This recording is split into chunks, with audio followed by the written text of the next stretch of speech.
Kasih luar biasa ya Tuhan, menjaga kita sepanjang hidup kita, sepanjang hari. Mari kita mengibadah kita, menyerahkan kepada Tuhan, kita bersyukur kepada Tuhan.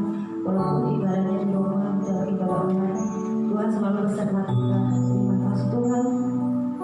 Saat ini kami berdoa Tuhan, ibadah kami, keberkati setiap ibadah kami Tuhan, dari awal Tuhan ini Tuhan, kami serahkan dalam kuasa Tuhan.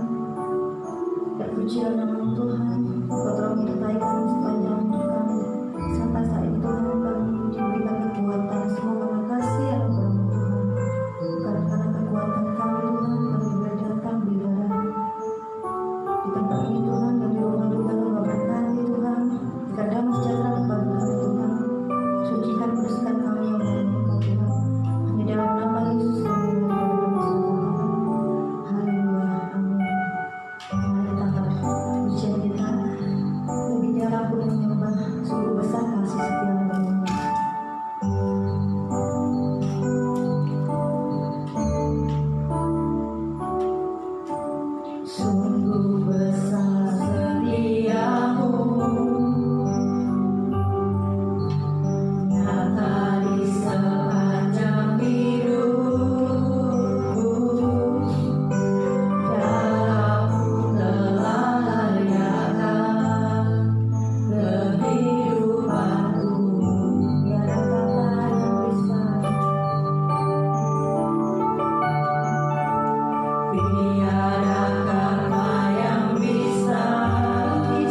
meninggikan namamu, memuji namamu Tuhan.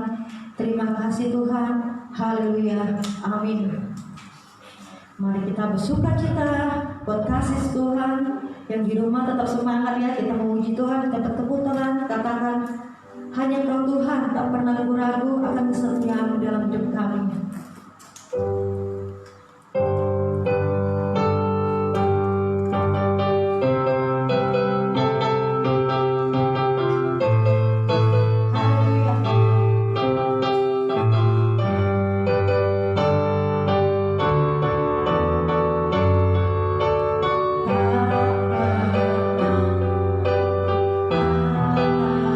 Kesetiaan-Mu, Kau pegang hidup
hati kami untuk mendengar firman Tuhan.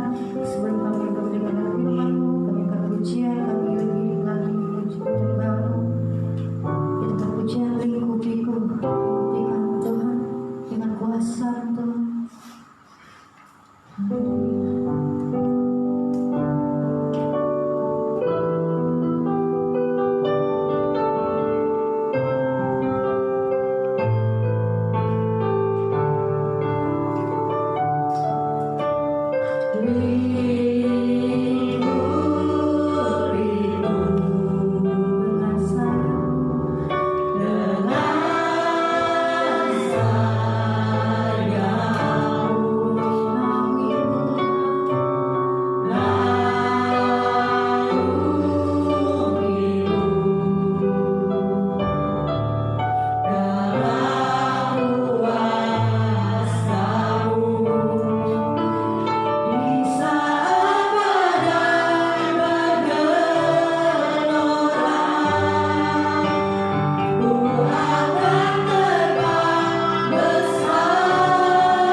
firman Tuhan.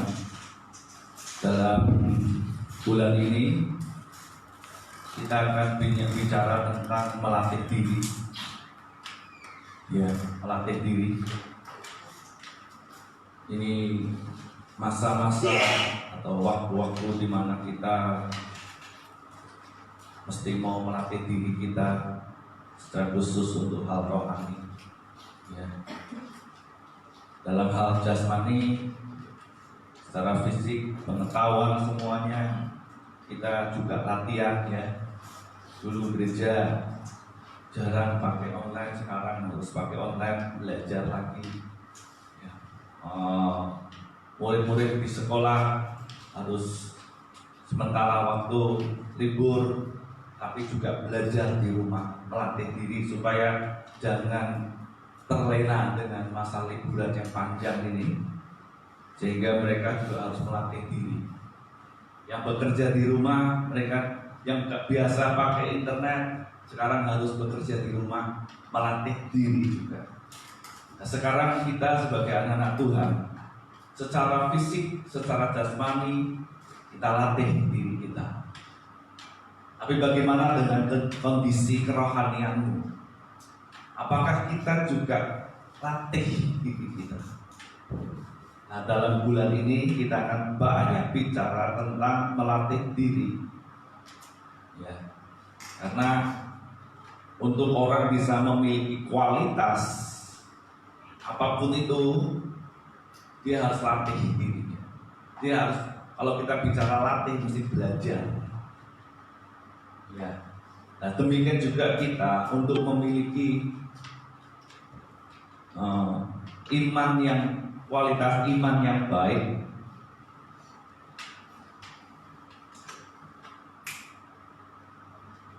kita juga harus mau melatih diri dengan tekun dan memiliki disiplin dalam hubungan kita dengan Tuhan. Ya, dalam hal fisik Anda dilatih supaya punya kualitas hidup. Dalam hal rohani, dalam hal iman, Anda dan saya juga harus mau melatih diri supaya memiliki kualitas iman yang baik, istimewa ya dalam hubungan kita dengan Tuhan. Dan kalau kita bicara melatih diri, kita bicara tentang kedisiplinan dan ketekunan. Kemarin waktu saya lagi naik mobil, saya ngobrol-ngobrol sama istri saya, lagi di jalan, kita ngobrol. Istri saya dan saya mulai sharing.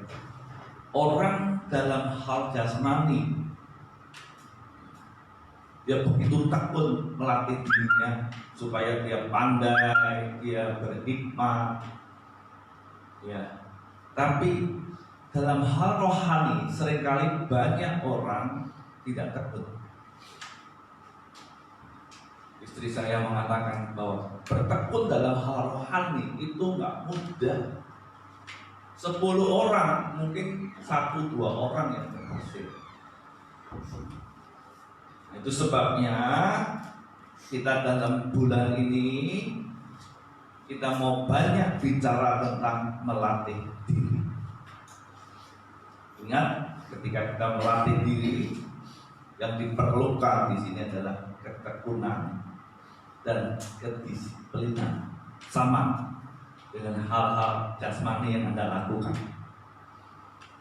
Ketekunan dan kedisiplinan. Nah, tujuan firman Tuhan hari ini adalah supaya kita memenuhi standarnya Tuhan. Jadi kenapa kita mesti melatih diri? Punya kualitas. Nah, kualitas itulah yang memenuhi standarnya Tuhan. Kualitas iman yang baik. Jadi kenapa kita melatih diri? Tujuannya supaya kita memenuhi standarnya Tuhan. Apa standarnya Tuhan? Coba kita baca bersama-sama. Umat Tuhan di rumah, Anda juga baca 2, 3. Tetapi hendaklah kamu menjadi kudus di dalam seluruh hidupmu, sama seperti Dia yang kudus, yang telah memanggil kamu, sebab ada tertulis, kuduslah kamu sebab Aku kudus. Jadi standarnya Tuhan ini menjadi kudus di dalam seluruh hidupmu, sama seperti Dia yang kudus, yang telah memanggil kamu. Jadi Tuhan suruh kita hidup kudus, tapi Dia punya model. Role modelnya ada, sama seperti Dia yang telah memanggil kamu, Allah yang kudus. Nah, Allah itu dicerminkan melalui siapa? Yesus. Jadi Tuhan mau Anda kudus sama seperti Yesus yang kudus. Ya, jadi ini standarnya. Maka dari itu kita sebagai anak Tuhan harus mau melatih. Hidup kudus itu harus dilatih. Seperti contoh anak bayi umur 1 tahun, 2 tahun, kalau disuruh makan nasi sama sendok sama garpu, tidak mungkin tanpa dilatih langsung bisa. Untuk bisa makan pakai garpu, pakai sendok, harus dilatih setiap hari sehingga menjadi satu gaya hidup. Hidup kudus juga sama. Anda dan saya harus mau latih. Kalau nggak dilatih, nggak bisa. Jadi omong kosong, orang kata saya mau hidup kudus, tapi dia nggak mau latih. Jadi Tuhan punya standar kudus, sama seperti Yesus Kristus kita. Ya, pertanyaannya, mampukah kita melakukannya? Pak, kalau Yesus kan anak Allah, pasti bisa. Tapi kita kan manusia berdosa. Tunggu dulu. Kita mesti ngerti dulu bagaimana prosedur Allah untuk supaya Anda bisa mampu sama seperti Yesus yang mampu. Ya, saya katakan butuh kerjasama antara Allah dengan umatnya. Butuh kerjasama. Apa kerjasamanya? Bagaimana cara Tuhan menolong kita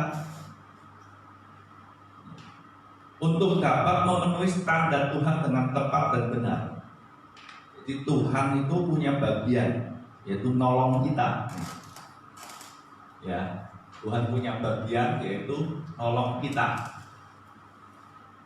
Nah, kita juga punya bagian apa? Kalau Tuhan, bagaimana cara Tuhan nolong? Kalau kita, apakah yang harus kita lakukan sehingga dapat mencapai, memenuhi standar Tuhan dalam hidup kita? Ini Tuhan memberi, kita melakukan. Jadi ada bagian-bagiannya untuk kerjasama. Jadi bagaimana prosedurnya Tuhan supaya Anda bisa melakukannya? Bagian Allah Dia lakukan pertama kali dengan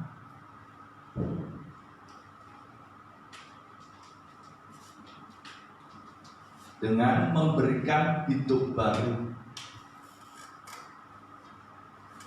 Yesus Kristus, bagaimana caranya Yesus Kristus memberikan hidup baru? Menembus hidup kita melalui salib. Ini salib ini penting sekali. Kenapa? Karena melalui saliblah kita memiliki hidup baru. Apa itu hidup baru?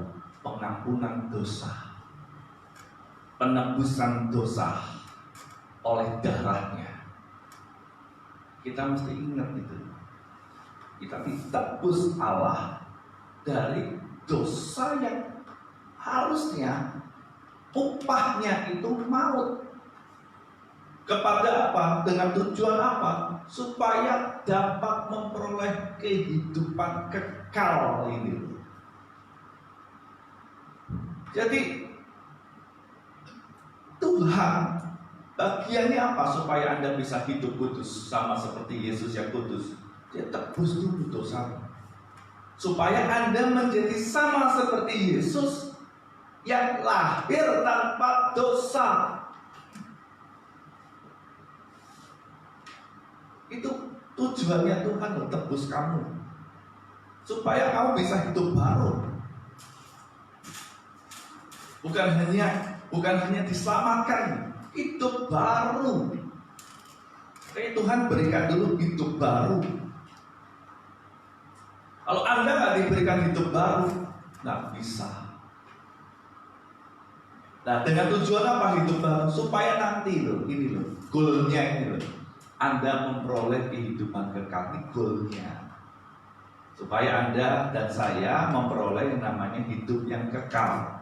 Dalam Ibrani 9 ayat 15 dikatakan, karena itu ia adalah pengantara dari suatu perjanjian yang baru, supaya mereka yang telah terpanggil dapat menerima bagian kekal yang dijanjikan. Sebab ia telah mati untuk menebus pelanggaran-pelanggaran yang telah dilakukan selama perjanjian yang pertama. Yang pertama ini gagal. Manusia gagal. Sebelum Musa ada namanya hukum hati nurani. Manusia gagal. Akhirnya manusia itu rusak hati nuraninya. Setelah Musa mulai muncul, zamannya Musa, hukum Taurat gagal juga. Sekarang kita masuk dalam namanya hukum anugerah. Di mana hukum anugerah? Dia memberikan pengampunan dosa, memberikan hati nurani yang baru, menebus kita dari kutuk hukum Taurat. Ini yang namanya Anda memperoleh yang namanya hidup baru untuk supaya dapat menerima bagian kekal yang dijanjikan. Jadi Tuhan itu nebus kita untuk supaya bukan hanya selamat aja, tapi keselamatan itu dikerjakan sampai nanti dalam kehidupan kekal goalnya. Tuhan rindu itu terjadi dalam hidup kita. Itu sebabnya hidup baru ini bicara tentang posisi. Posisi inilah kita menerima kehidupan baru, kehidupan yang diputihkan, dosa yang sudah diampuni dengan syarat percaya. Jadi Tuhan itu lakukan dulu bagiannya. Tidak bisa Anda kalau tidak ditebus dosanya dulu, diberi hidup baru, tak mungkin Anda bisa hidup kudus. Kenapa? Tubuh kita tubuh dosa. Sulit. Ya. Dalam Yohanes dikatakan, aku berkata kepadamu, sesungguhnya barang siapa mendengar perkataanku dan percaya kepada Dia yang mengutus aku, ia mempunyai hidup yang kekal dan tidak turut dihukum, sebab ia sudah pindah dari dalam maut ke dalam hidup. Mendengar perkataanku dan percaya. Jadi Tuhan mau Anda percaya. Kamu ketika percaya Yesus terima hidup baru. Jadi ini penting buat kita mesti pahami. Ya, mesti kita pahami dulu.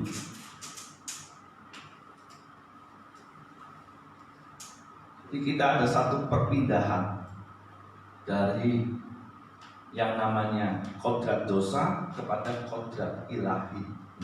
Kita menerima kodrat ilahi yang memampukan kita untuk hidup kudus sama seperti Yesus Kristus.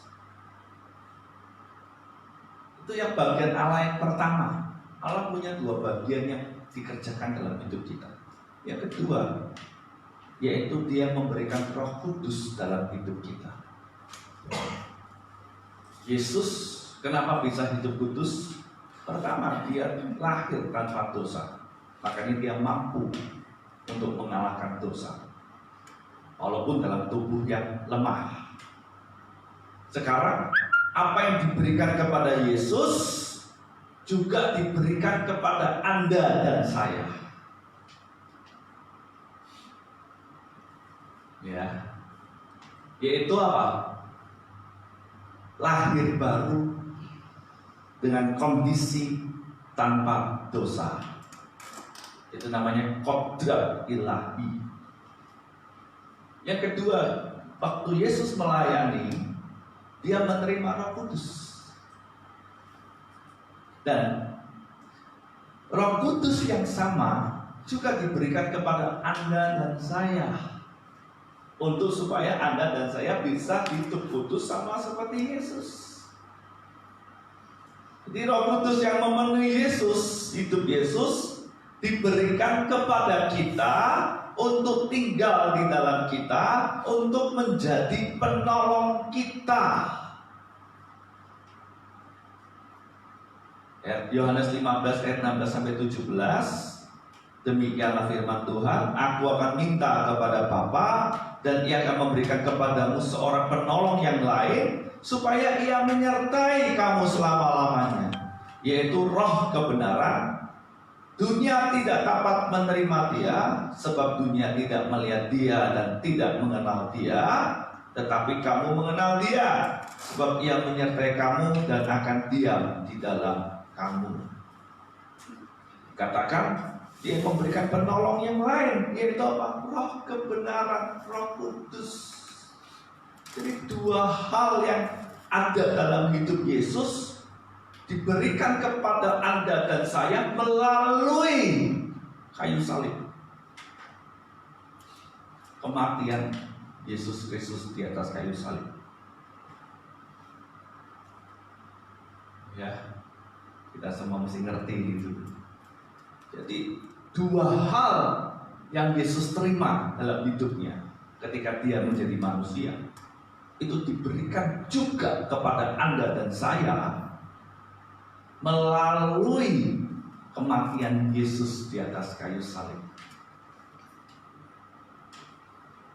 Jadi dua hal inilah yang membuat kita umatnya nanti dapat memenuhi standarnya. Dan kita diberi kemampuan kuasa untuk dapat hidup dalam standarnya, sama seperti Yesus dapat hidup dalam standarnya Bapa. Jadi nggak ada alasan lagi, Pak, saya nggak bisa, saya kan lemah. Tunggu dulu, Tuhan sudah berikan dua hal yang dimana Yesus bisa lakukan, Anda dan saya juga bisa lakukan. Apa itu? Hidup baru, kelahiran baru tanpa dosa. Yang kedua, apa itu? Roh Kudus, Roh yang sama yang memenuhi Yesus, yang memampukan Yesus, juga memampukan Anda dan saya. Dua hal ini yang diberikan kepada kita. Ini bagiannya Allah, bukan bagiannya kita. Kita nggak bisa. Yesus lakukan itu di atas kayu salib. Dia mati di atas kayu salib. Dia tebus dosa kita sehingga Anda terima dua hal ini. Nah, sekarang ya, apa yang harus kita lakukan?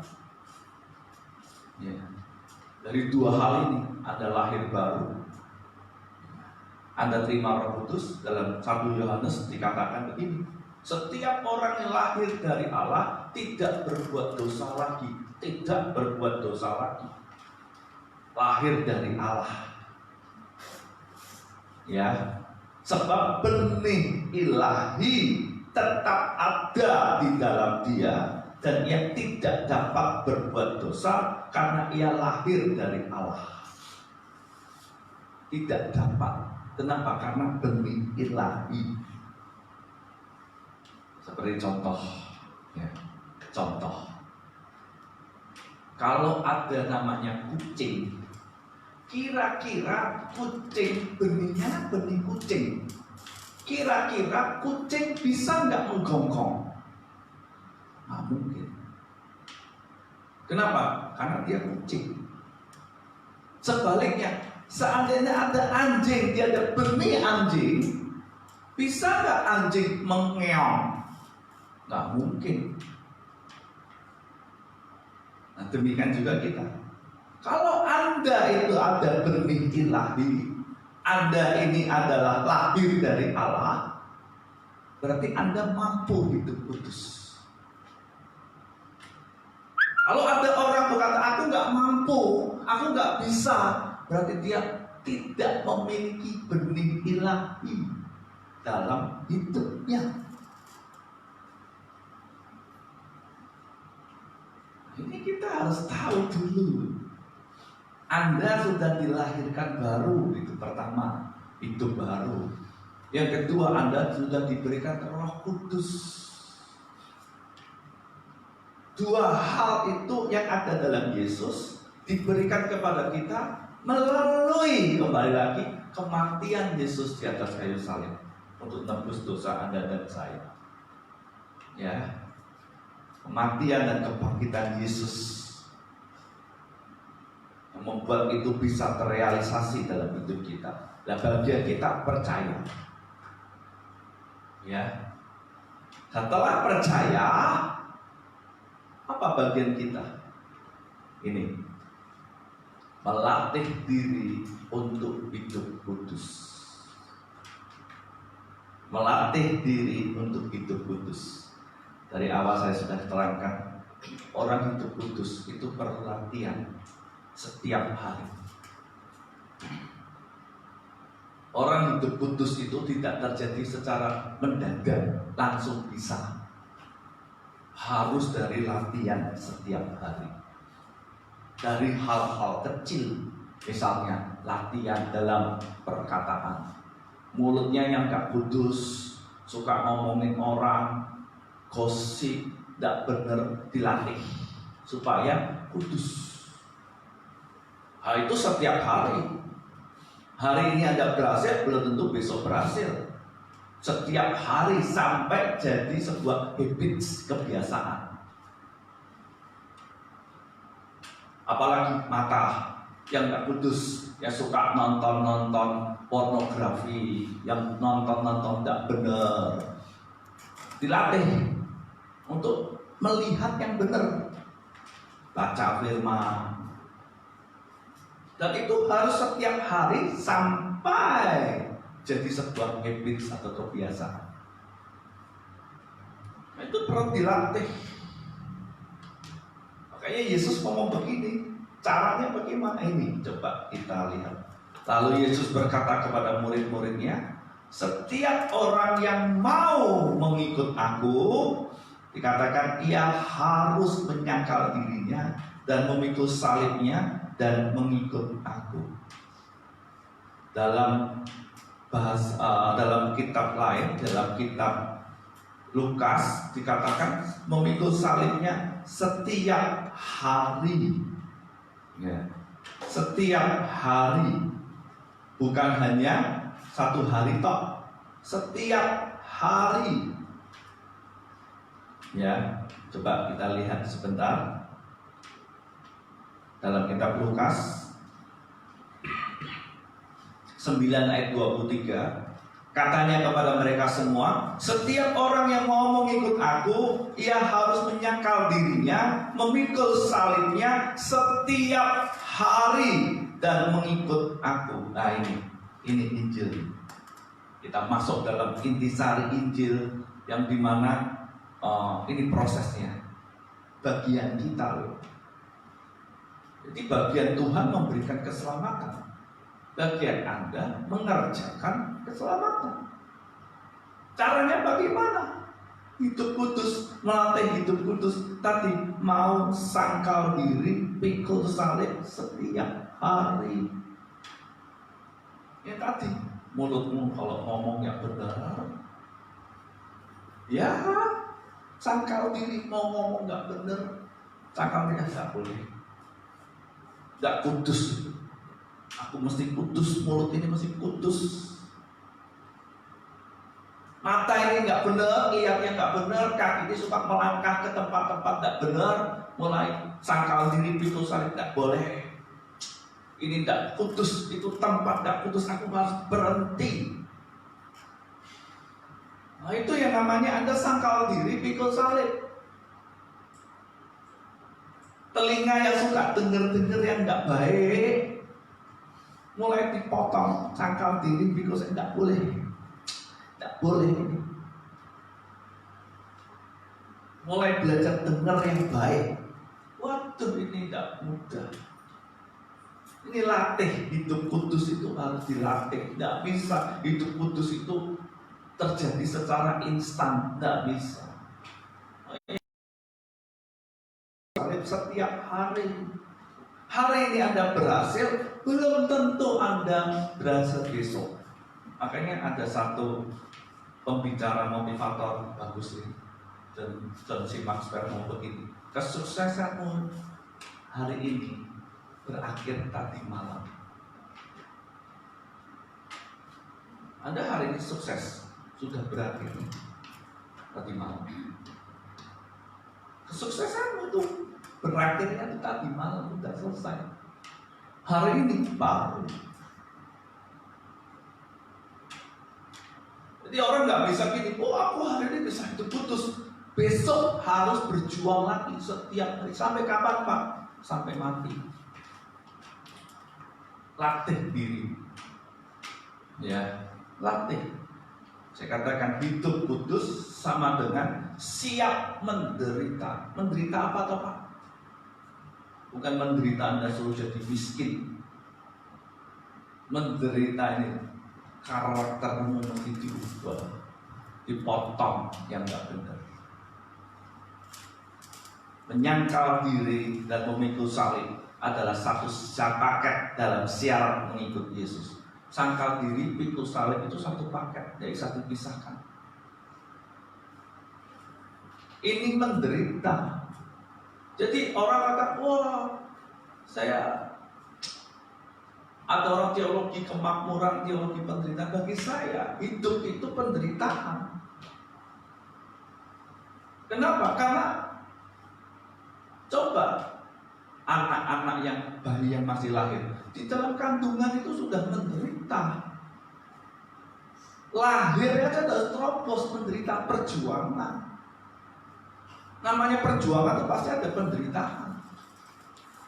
Menderitanya bukan menderita ada miskin, tidak punya apa-apa. Bukan itu yang Tuhan maksud. Seringkali orang teologi penderita itu yang miskin. Tidak. Menderita di sini adalah karaktermu yang tabiatmu yang lama ini harus disalibkan. Aduh, ini yang menderita. Jadi saya jelaskan mulut, mata, tangan, hati yang gak benar dipotong. Sakit. Coba Anda hatimu disakiti, kamu lebih suka apa? Dendam lebih enak. Ngomel, marah, mulut ini mulai ngumpat. Wah enak, lega rasanya. Nah sekarang kalau kamu mau latih hidup kudus, ya ini menderita. Kenapa? Anda mesti ngampuni, berkati orang yang nyakiti kamu. Waduh, sakit. Makanya ini Anda dan saya ini belajar.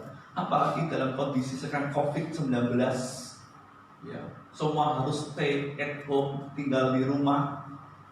Ketemu bapak, mama, papa yang biasanya pergi kerja, pulang malam, sekarang 1 hari bersama-sama dengan keluarga. Anak-anak biasa sekolah 1 hari bersama dengan keluarga. Lah di situ terjadi gesekan karakter. Belajar sabar, belajar mengasihi, belajar mendengar. Waduh, ini yang susah.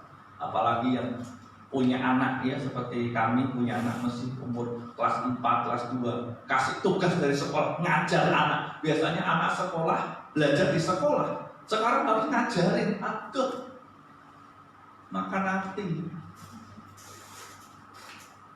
Tapi disitulah kita belajar hidup kudus, menderita karakter kita ini kosong. Ibu-ibu yang biasanya suami kerja pulang sore, sekarang harus sama suaminya terus. Waduh, rasanya kok begini. Ini namanya Anda kosong, Anda mau sangkal diri. Ini ada latihan hidup kudus. Ya. Galatia 5 ayat 24 dikatakan, barang siapa menjadi milik Kristus, ya, ia telah menyalibkan daging dengan segala hawa nafsu dan keinginannya. Ia telah, artinya dia harus mau itu melakukan. Kalau Anda mau jadi milik Yesus, ini artinya menyangkal diri dan memikul salib sama dengan mematikan keinginan daging.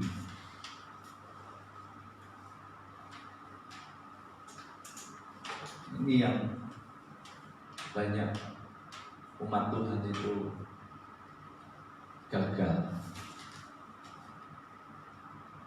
sehingga nggak memenuhi syaratnya Tuhan.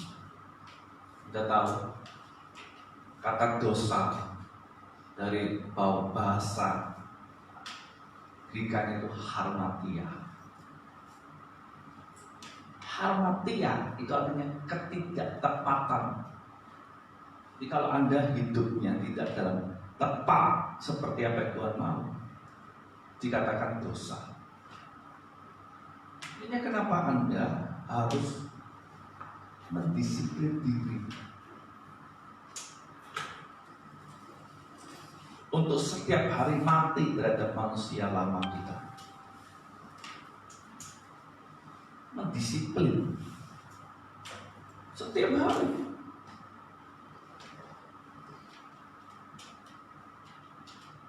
Harus itu. Apalagi sekarang ya kondisi yang begini, nah kita harus mendisiplin diri.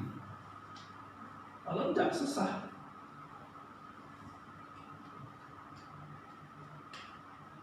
Semuanya berubah. Sekarang orang pegangnya di rumah gadget, smartphone. Ini bergaulnya dengan smartphone. Kalau kita nggak mendisiplin diri, aduh, kita bisa kehilangan hubungan dengan Tuhan. Harus mendisiplin diri setiap hari. Dengan cara bagaimana? Coba kita lihat.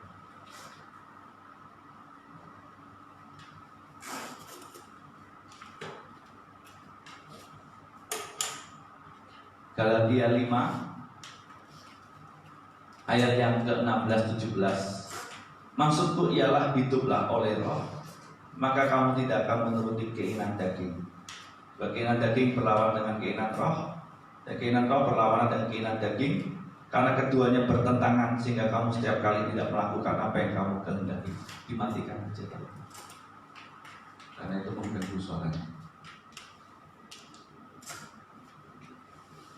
Ya, dikatakan maksudku ialah hiduplah oleh roh. Jadi bagaimana caranya? Anda harus mau hidup oleh roh, maka kamu tidak akan menuruti keinginan daging. Tapi ada resiko. Resikonya apa? Karena keduanya bertentangan, sehingga kamu setiap kali tidak melakukan apa yang kamu kehendaki. Kehilangan hak.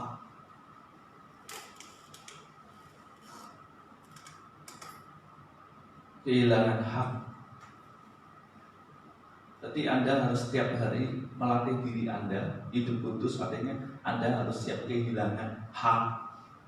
Hak untuk apa? Hak untuk sakit hati, hak untuk marah-marah, hak untuk gosip, hak untuk bersungut-sungut, hak untuk melihat yang nggak benar, hak untuk mendengar yang nggak benar, hak untuk berjalan ke hal-hal yang nggak benar. Anda harus siap kehilangan hak. Melatih diri hidup kudus sama dengan siap menderita. Kenapa? Karena segala hal yang menyenangkan yang sifatnya dosa, Anda harus potong. Berarti Anda kehilangan hak. Menjadi tidak nyaman. Anda yang punya hak ketika orang bikin kamu jengkel, bikin kesalahan, Anda punya hak untuk meluapkan amarahmu. Dan dia berkata gini, aku mau diam. Ketika Anda disakiti, mungkin Anda dikecewakan, Anda punya hak untuk sakit hati, Anda punya hak untuk membalas. Tapi Anda berkata gini, stop. Aku mau lepaskan pengampunan. Ini kehilangan hak. Di rumah Anda punya hak untuk ngomel, untuk bersungut-sungut ketika harus menghadapi kondisi yang begini. Setiap orang punya hak untuk ngomel. Kenapa? Bersungut-sungut. Tapi hari ketika Anda mau latih hidup kudus, Anda mesti siap kehilangan hak untuk bersungut-sungut dan mengganti dengan bersyukur. Itu susah loh, menderita loh. Makanya setiap kali tidak melakukan apa yang kamu kehendaki, kehilangan hak.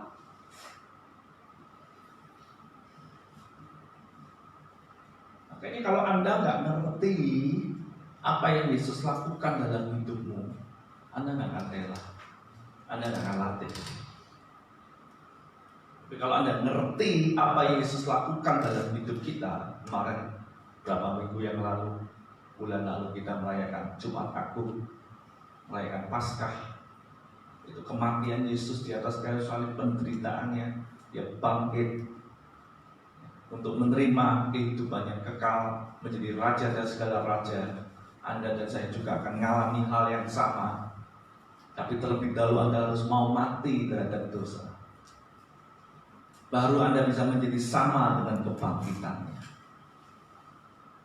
Anda nggak ngerti nilainya akan kematian Yesus, Anda nggak akan mau latih.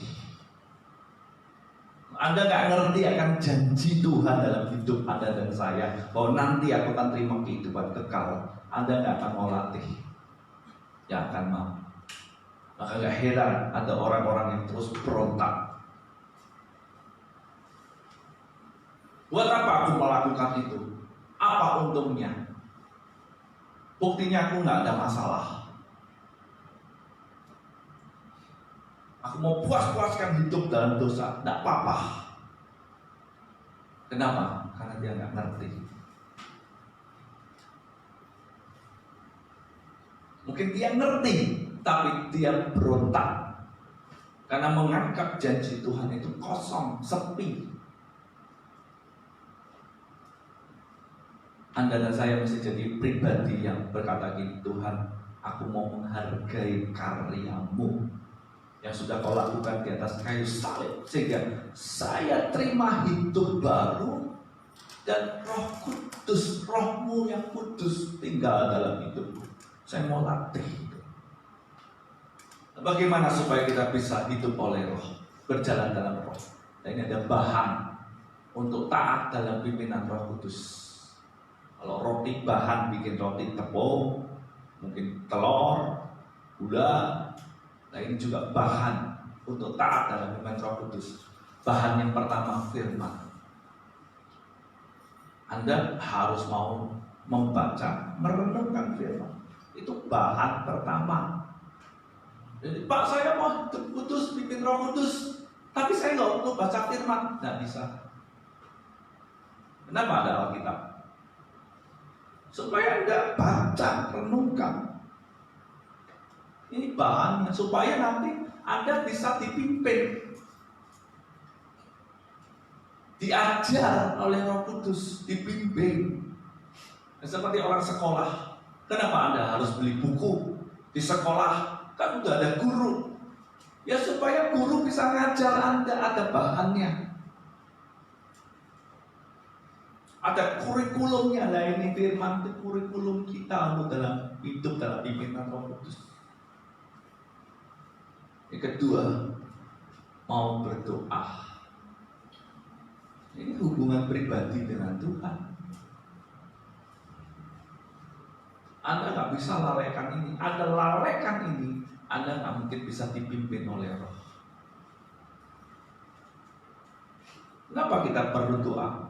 Di situ kita sedang menyerah, Tuhan, aku mau kehendak-Mu yang jadi. Itu tidak mudah. Dan banyak orang bosan melakukan ini. Buat apa? Capek. Baca firman, aduh. Baca firman, aduh, bosan. Padahal ini bahan untuk Anda bisa dipimpin. Untuk Tuhan berbicara dalam hidupmu, ini bahannya dua, firman, doa. Gimana Anda bisa dipimpin oleh Roh kalau Anda nggak mau baca firman, renungan firman? Gimana Anda mau dipimpin oleh Roh kalau Anda nggak mau berdoa? Ya, kita harus mau dua hal ini dengan konsisten, tekun. Ini orang tekun di situ susah. Oh, takut cari duit, waduh, semangat. Tapi kalau takut di sini, orang ngomong nggak dapat apa-apa, nggak ada hasil. Kemarin saya ngomong gitu, Anda boleh pandai, Anda boleh hebat, tapi kehebatan, kepandaian, kalau Tuhan nggak berkati, nggak ada gunanya. Mau hebat, mau pandai, tapi kalau itu Tuhan nggak berkati, percuma kepandaian. Tapi ini Anda dan saya punya bahan yang Anda harus lakukan. Firman, doa. Anda nggak mau lakukan itu, nggak mungkin dipimpin Roh. Oh Pak, saya lewat berdoa, saya langsung dibimbing oleh Roh Kudus. Tuhan ngomong langsung sama saya, Pak. Bohong. Jelas firman Tuhan ngomong. Pada mulanya Allah. Pada mulanya adalah firman. Dan firman itu adalah bersama-sama dengan Allah. Dan firman itu adalah Allah. Jadi Allah ngomong melalui apa? Firman. Bisa nggak mau audible? Bisa. Ketika Anda berdoa, ada firman, ada doa. Loh Pak, memang nggak bisa selesai? Bisa. Tapi pertanyaannya begini, kalau Anda nggak punya firman, bagaimana Anda bisa membedakan suara Tuhan dengan suara iblis, dengan suara hatimu? Kata firman Tuhan seperti pedang yang bermata dan memisahkan roh, jiwa, tubuh. Memisahkan ini yang nggak benar dengan yang benar. Iblis bisa nggak ngomong secara audible? Bisa. Bisa nggak suaranya mirip suara Tuhan? Bisa. Ini perlu firman, perlu berdoa. Gimana supaya rahasia firman itu terungkap? Harus berdoa. Nanti dua hal ini satu paket. Anda nggak bisa pisah-pisah. Oh yang penting firman, doa nggak penting. Salah juga, nggak lengkap. Benar tapi nggak lengkap. Oh yang penting doa saja, tapi firman nggak perlu, juga nggak lengkap, nggak bisa. Dua hal ini harus berjalan bersama di satu paket. Saya rindu setiap kita. Mari kita latih diri kita. Untuk apa? Untuk hidup kudus. Anda mesti caranya bagaimana? Sangkal diri, pikul salib. Untuk bisa lakukan itu dipimpin oleh Roh. Nah, bagaimana caranya Roh Kudus pimpin? Ada bahannya. Anda perlu firman dan Anda perlu berdoa. Amin. Mari kita datang kepada Tuhan. Kita akan berdoa.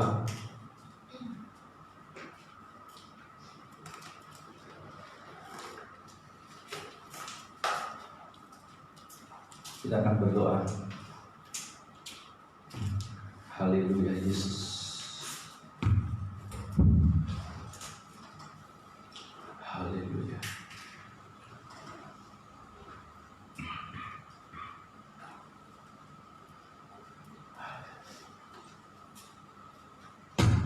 Hilawashina.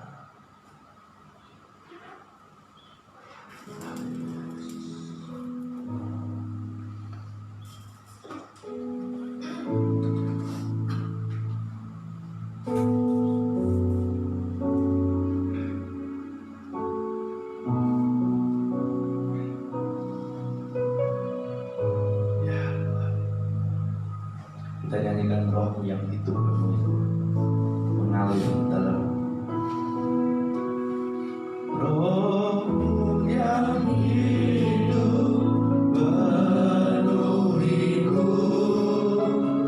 mengalir dalamku, jiwaku tenang, jiwaku tenang bersamamu dalam naunganmu.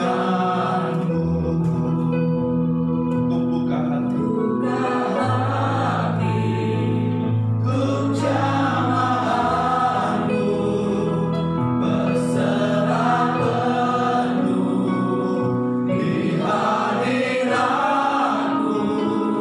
Kau ambil alih seluruh hidupku, di altarmu menyembahmu. Mari angkat kedua tanganmu.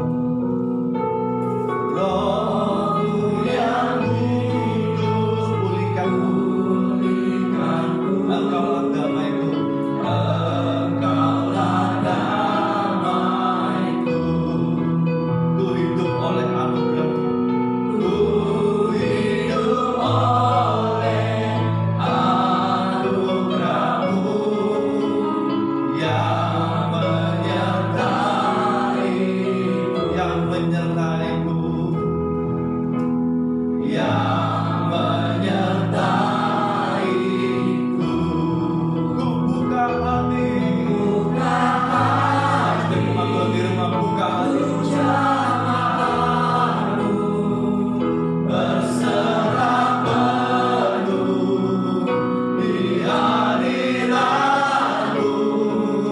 Kau ambil alih seluruh hidupku, di altarmu menyembahmu. Ku buka hati,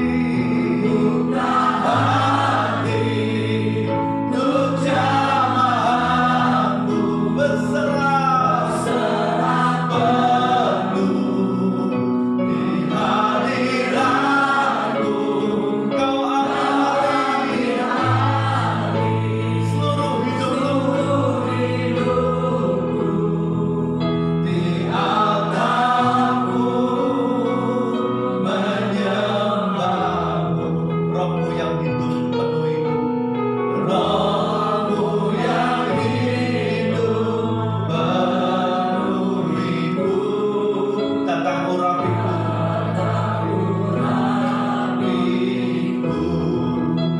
ku siap terima kuasa-Mu, ku siap terima kuasa-Mu. Hidupku bagimu, hidupku bagimu. Ku buka hati, untuk jamahanmu, berserah penuh di hadiratmu.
dimanapun mereka berada. Dan kekuatan-Mu mengalir atas setiap kami, Tuhan. Terima kasih, Yesus. Terima kasih. Saat ini hamba-Mu berdoa untuk setiap umat-Mu dimanapun mereka berada. Dan saat ini Engkau yang lemah, saat ini Engkau dikuatkan dalam nama Yesus Kristus. Engkau yang sakit saat ini, Tuhan, Engkau disembuhkan dalam nama Tuhan Yesus Kristus. Engkau yang sedang dalam kondisi susah, penghiburan Tuhan turun atasmu saat ini di dalam nama Yesus. Pemulihan turun atas kehidupan umat-Mu dalam nama Tuhan Yesus. Terima kasih. Terima kasih. Kami tahu Kau berkarya di tengah-tengah kami, dimanapun umat-Mu berada. Berkati mereka semua. Dan kekuatan daripada Kau turun mengalir. Ampuni bila kami seringkali mendukakan hati-Mu, baik dalam sikap maupun perbuatan kami. Ampuni dalam nama Tuhan Yesus Kristus. Terima kasih. Dan saat ini kami bersatu hati berdoa untuk bangsa dan negara kami Indonesia. Terus kami minta anugerah-Mu, kami minta belas kasihan-Mu atas bangsa kami, supaya bangsa kami cepat dipulihkan, dibebaskan dari pandemi corona ini dalam nama Yesus. Secara khusus untuk Pontianak Kuburan, Tuhan berkati, terus lingkupi dengan kuasa-Mu, bertahta berkuasalah atas kota kami, kabupaten kami, dalam nama Tuhan Yesus Kristus. Terima kasih, terima kasih. Kami bersyukur. Dan sebentar Tuhan akan akhiri ibadah kami. Ya, berkat-berkat yang istimewa, berkat-berkat yang sempurna itu mengalir atas kehidupan umat-Mu dimanapun mereka berada. Di dalam damai sejahtera dan sukacita kasih sayang daripada Allah Bapa dan Putra yang tunggal Yesus Kristus, di dalam persekutuan Roh Kudus, Tuhan memberkati kau dan melindungi kau, dan menyinari kau dengan wajah-Nya dan beri kau kasih karunia dari sekarang sampai Maranatha Tuhan Yesus datang kedua kalinya. Setiap kita yang percaya katakan amin.